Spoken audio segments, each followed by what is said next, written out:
This is one of those fights where new fans to MMA and the UFC are going to go, who are those guys? And they're not talking about the Fight Night Picks guys. We have Alejandro Perez taking on Johnny Eduardo. And Matt, who are these guys? Johnny Eduardo's been in the UFC for almost a decade. Where are you, Johnny? Where have you been? And Alejandro Perez, he won the Ultimate Fighter Latin America Season 1. He's a really exciting fighter. When you boil this down, this is one of those classic, really exciting fights from Craig Allen. And it is like, if styles make fights, these guys can have a fun one. Here's the problem, Craig. You're getting 2018 excited over this fight. The problem is, it's 2021, and these guys are a little bit past their primes. Well, for Johnny Eduardo, this is where it gets really squirrely. I listed it in the picture. What do I have him as? I have to look. I have him as, 43? UFC and ESPN, they're in cahoots when it comes to records, and they'll count like Ultimate Fighter wins that were 3-round fights here and there. They pick and choose. But age-wise, they have him as 43.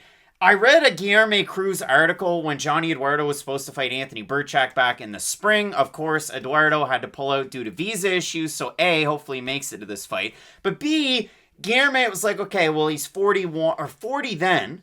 Well, now he's 41. SureDog and Tapology say that he's 41. So whether he's 41 or 43, you can kind of throw it out the window because I don't know if I've ever seen a very good bantamweight that's 41 to 43. Like, that's not the sweet spot age-wise, especially a guy that debuted as a pro in 1996. That was 2 years before Matt was born. Yeah, I didn't exist when this guy started doing MMA. That's how long Johnny Eduardo's been around the block for. Now, just to ship it over to Alejandro Perez, because let's be honest, he's also had a weird career. He was so good up until he first started to lose, and that was the weird thing. He was a ranked bantamweight, and one with a lot of hype around him, too. It wasn't just the fact that he'd won the Ultimate Fighter. It was, okay, he's now starting to pick up good wins in the UFC. He's actually a tough winner who didn't just win the Ultimate Fighter, kind of get happy after that, lose their UFC debut and get lost in the shuffle. He had a pretty good run, and then it all culminated to that Song Yadong fight. Now, I understand he had lost the fight right before, but the Song Yadong fight was, okay, we have these two sort of prospects, if you will, and now we're going to figure out who's the best. That's one of the most violent knockouts you will ever see in the UFC. Song Yadong pops Perez's head back like a Pez dispenser, and it is absolutely disgusting. Now, I don't really know if Perez has just decided to take the time off because the damage from that, maybe he did want to give his brain some time off. He's got a young family. Exactly, and listen, the last 2 years have been pretty weird for everybody, and hopefully that is the circumstances, because I gotta be honest, in his initial rise throughout the UFC ranks, I thought he was gonna be maybe not a top 5 guy, maybe not a top 10 guy, but I thought at a minimum he was going to be around in the top 15 for a while having fun fights, and then he's just been away for the last 2 years, and it's been really unfortunate. So when I went back and I did all the research for Alejandro Perez, he's a guy that trained out of Entram Gym before. I mean, Johnny Munoz is there now, Brandon Moreno's been there, but for Perez, he's been at AKA for a while, so you like to see that out of the guy from Aguascalientes, Mexico. And for Johnny Eduardo, he has Muay Thai tattooed on his stomach, and he trains at a Novo União. I think that should tell you exactly what you need to have. But for Perez, he lost to Cody Stamann. Not a lot of shame in that. You lose to Song Yadong that violently by knockout.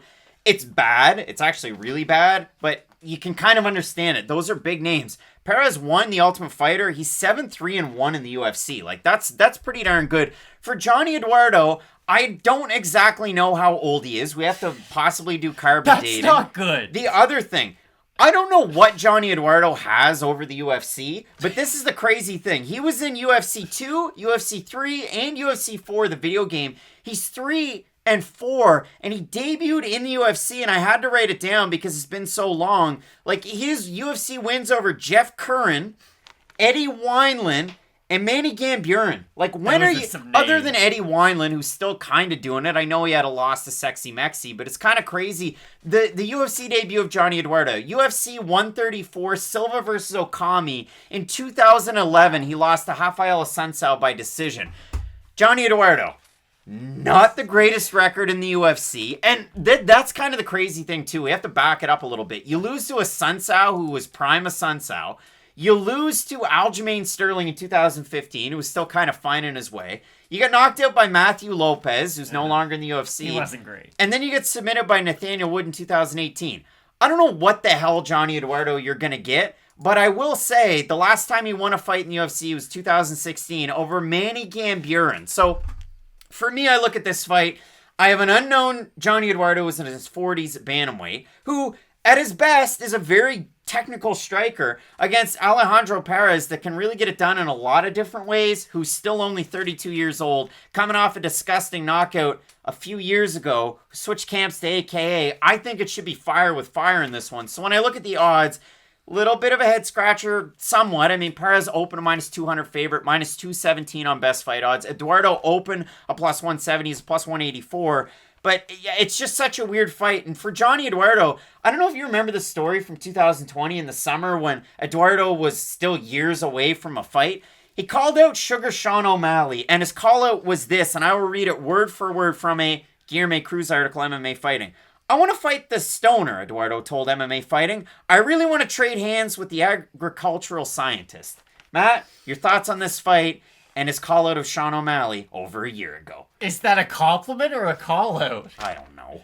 Anyways, we talk a lot about, there's question marks. When there's a question mark around how old you are, that's a pretty big question mark. And here's the thing about Perez. This is a pretty good rebound fight for him to come back into the UFC. It's okay. You're fighting Johnny Eduardo. Yes, he's a dangerous striker, and there's a few things to watch out for. But for the most part, as long as you push a pace, as long as you go for a few takedown attempts, and make this an MMA fight, it should be a fairly winnable fight for Perez. Now, I understand people might worry about his durability after that Song Yadong fight, and it might actually take him a couple shots to kind of get used to it, you know? He might not react well to some of the damage early on in this fight, but I still feel like if he can get over the initial hurdle of a 41 to 43-year-old's cardio, then I think Perez should have this one. Yeah, I've got Alejandro Perez. I think he wins in the majority of the different aspects of MMA in this one. I mean, yeah, Eduardo looks bodied up on the Instagram. Seriously, he does. He is training out of Novo União, like I had mentioned. But Alejandro Perez, I think, has all the answers to the questions that Johnny Eduardo is going to pose. Yeah, I mean, the Fausto Carmona of MMA that is Johnny Eduardo. Both of us in this one going with the Mexican fighter. Alejandro Perez to get the win representing Aguas Calientes, Matt. I absolutely love this fight. Big time fight card headlined by Santos Walker. You're not going to want to miss it. Keep locked in with Fight Night Picks. We always say, let's get into it.